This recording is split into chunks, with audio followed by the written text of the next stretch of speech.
What's going on? This is Limitless Videos, and this is my 1995 Eclipse that I've been working on for the past year, and it's finally time to get the turbo installed.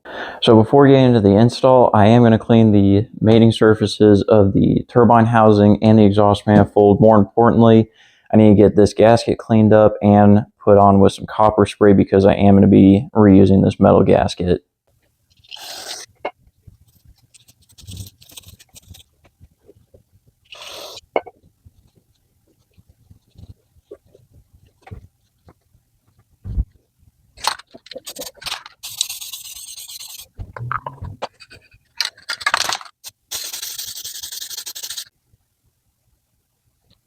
So now we have all the surfaces clean, and I do have the copper spray on the gasket. I'm going to go ahead and get my bolts prepped up with some blue Loctite.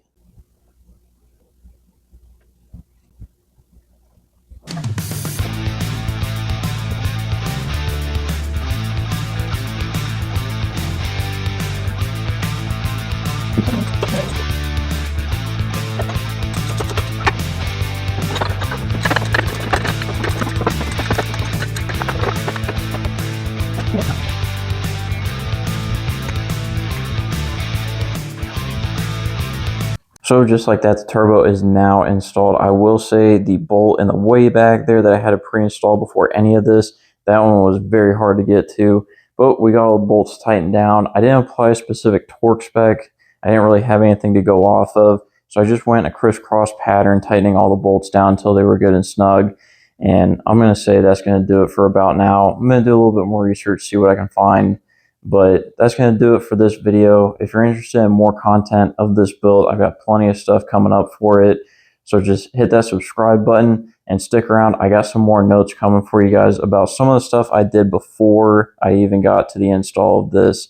So those are coming up for you just in a second. This was Limitless Videos, and I'll see you in the next one.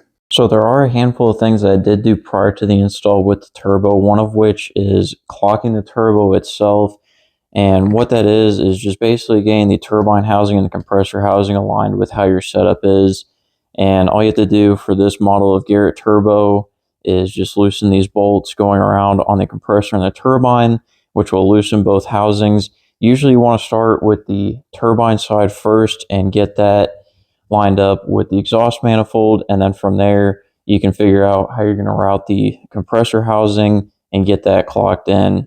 Also, I got the oil feed line hooked up. This is just because of the clearance issues. As you can see, the exhaust manifold is going to be sitting forward of the drain line, so it's really hard to access it at this point. So I just got that hooked up while I was clocking the turbo just to ensure I had clearance for the line sitting behind the exhaust manifold. And additionally, I did put some Teflon tape on the threads of the oil feed line just because these are NPT threads, so they're not self-sealing like pipe threads are, so these do need Teflon tape to seal fully. Additionally, like I said, with some of the clearance issues, one thing that I had to do is I did have to pre-install one of the bolts. This one back here, as you can see, is just sitting right where the OEM oil feed line would go. So I was having some clearance issues with that. So while I was clocking the turbo, I just went ahead and slipped the bolt with the washer in there and just got that pre-fitted just to alleviate any problems with installing it. And with that, the hardware that I did choose, this isn't an OEM setup, so I had to go out and search around for some hardware, but I went on McMaster and I got some 3/8 16 by 1.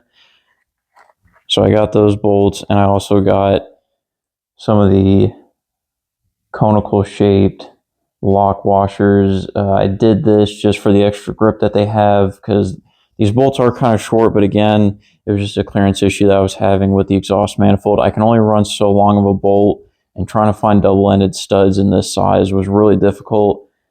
So I had to go with a little bit shorter of a bolt, and I also went with the conical shape of the lock washer just because those are a little bit better for all the heat cycles that this is going to be seeing and putting additional pressure on the bolt to help it not back out.